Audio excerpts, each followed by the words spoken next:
Shalom Bapak Ibu yang dikasihi dan juga yang mengasihi Tuhan. Berjumpa kembali dengan saya Alicia Dea Arindi dalam Mina Iman GKI Klasi Solo. Sebelum kita bersama-sama membaca juga merenungi sebagian dari firman Tuhan, marilah kita menyiapkan hati dan pikiran kita mohon tuntunan Roh Kudus untuk menyertai setiap kita. Mari kita berdoa. Ya Allah Bapa kami yang ada di surga, kami bersyukur Tuhan pada saat ini Engkau masih melimpahkan kasih karunia-Mu sehingga kami boleh bersama-sama menyiapkan hati dan pikiran kami untuk mendengarkan dan merenungi sebagian dari firman-Mu. Kiranya Roh Kudus-Mu Tuhan yang boleh menyertai kami, lingkupi kami dengan hikmat-Mu, sehingga firman yang kami dengar dan kami renungi bersama boleh menjadi rema di dalam hidup kami hari lepas hari. Inilah kami Tuhan, kami sudah siap, bersabdalah ya Bapa. Di dalam nama putramu yang tunggal, Tuhan Yesus, kami berdoa dan mengucap syukur. Amin. Bapak Ibu yang terkasih, pembahasan firman Tuhan pada hari ini diambil dari Injil menurut Markus, pasalnya yang ketiga, ayat 7 sampai 12. Injil menurut Markus, pasalnya yang ketiga, ayat ke-7 hingga 12, berbunyi demikian. Yesus menyembuhkan orang banyak. Demikian LAI memberikan judul. Dan saya menggunakan terjemahan baru edisi yang pertama. Kemudian Yesus dengan murid-muridnya menyingkir ke danau. Dan banyak orang dari Galilea mengikutinya, juga dari Yudea. Dan dari Yerusalem, dari Idumea, dari seberang Yordan, dan dari daerah Tirus, dan Sidon, datang banyak orang kepadanya. Sesudah mereka mendengar segala yang dilakukannya, ia menyuruh murid-muridnya menyediakan sebuah perahu baginya karena orang banyak itu, supaya mereka jangan sampai menghimpitnya. Sebab ia menyembuhkan banyak orang sehingga semua penderita penyakit berdesak-desakan kepadanya hendak menjamahnya. Bila mana roh-roh jahat melihat dia, mereka jatuh tersungkur di hadapannya dan berteriak, "Engkaulah anak Allah." Tetapi ia dengan keras melarang mereka memberitahukan siapa dia. Demikianlah pembacaan firman Tuhan, berbahagialah setiap kita yang boleh mendengarnya, juga menghidupinya dalam kehidupan hari lepas hari. Bapak Ibu yang dikasihi Tuhan, melihat perkembangan teknologi pada zaman sekarang, terutama pada media sosial, tidak jarang kita semua tergelitik dan juga tergiur untuk menjadi orang yang dikenal. Tidak sedikit juga anak-anak zaman sekarang yang memiliki cita-cita sebagai YouTuber, selebgram, atau bahkan streamer dan yang lainnya.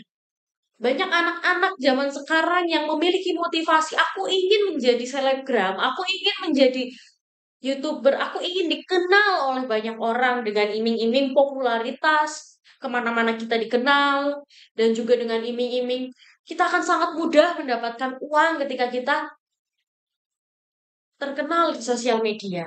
Kita bisa di-endorse, kita bisa mendapat gift dari live, dan masih banyak lainnya. Tentu tidak sedikit juga orang yang bukan mengejar uang atau bukan mengejar harta, tetapi hanya mengejar popularitas. Mereka hanya ingin dikenal. Jadi sebuah popularitas atau keterkenalan pada saat ini menjadi sesuatu yang banyak diinginkan oleh banyak orang begitu. Motivasi untuk dikenal pun akan sangat banyak. Ada yang ingin mencari uang, ada yang ingin hanya dikenal saja. Ketika dia pergi kemana-mana, dia merasa puas dikenal oleh banyak orang. Banyak orang yang seperti itu, Bapak Ibu. Apakah hal itu buruk? Tentu saja bagi saya pribadi tidak selamanya buruk. Ketika kita dikenal oleh banyak orang atau kita berusaha untuk dikenal oleh banyak orang, tidak selamanya buruk. Terkadang malah itu menjadi hal yang baik. Terkhusus bagi kita yang punya bisnis atau punya program atau kita dalam pekerjaan-pekerjaan kita membutuhkan popularitas untuk dikenal oleh orang lain, itu sangat bagus.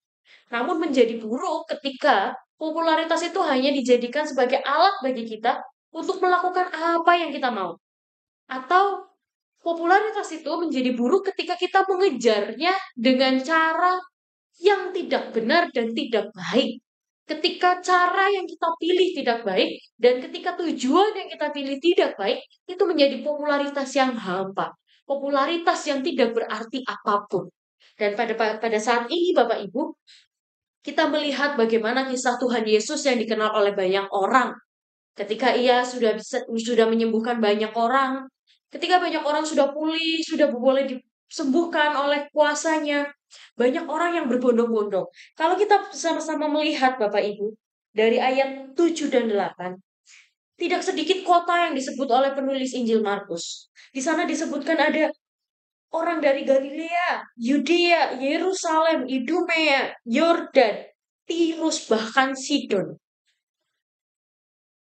Ketika kita melihat nama-nama tempat ini, tentu tidak sedikit Bapak Ibu saat itu orang yang mengikut dan mengenal Tuhan Yesus. Dan tentu popularitasnya sangat luar biasa.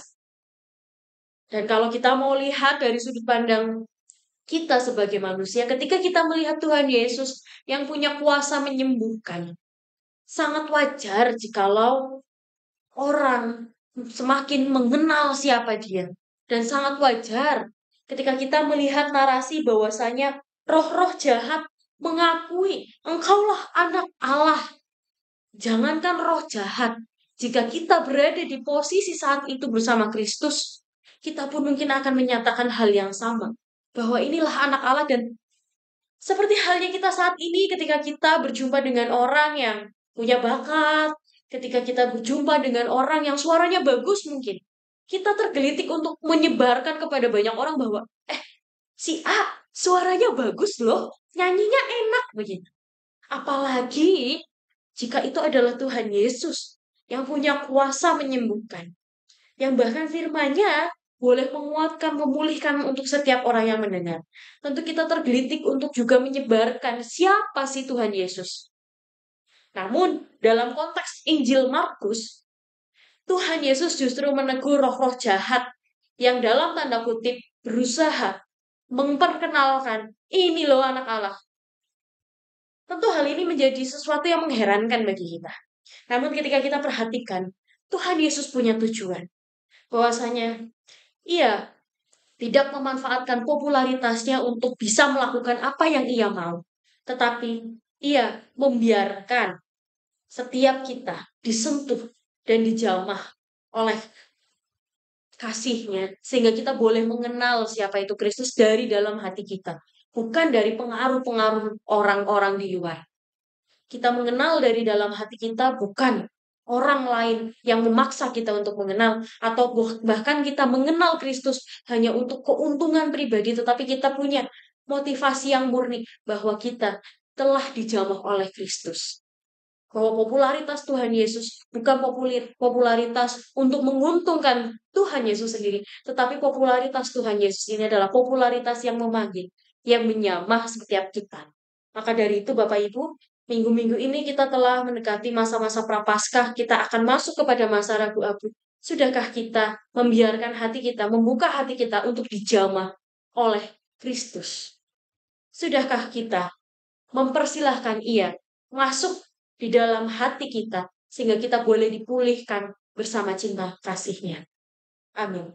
Saat teduh untuk kita. Mari kita berdoa. Ya Allah Bapa kami, terima kasih Tuhan, Engkau boleh mengingatkan setiap kami untuk kami sadar bahwa popularitas bukanlah segala-galanya. Kami sadar bahwa popularitas yang Engkau miliki bukanlah popularitas untuk menarik keuntungan, tetapi popularitas yang daripadamu adalah popularitas yang menjamah hati setiap kami.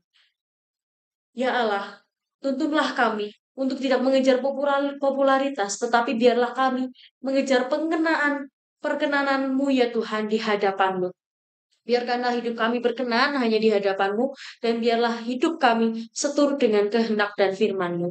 Dan biarlah hidup kami boleh terus dipulihkan oleh cinta kasih-Mu yang menyamah hati setiap kami.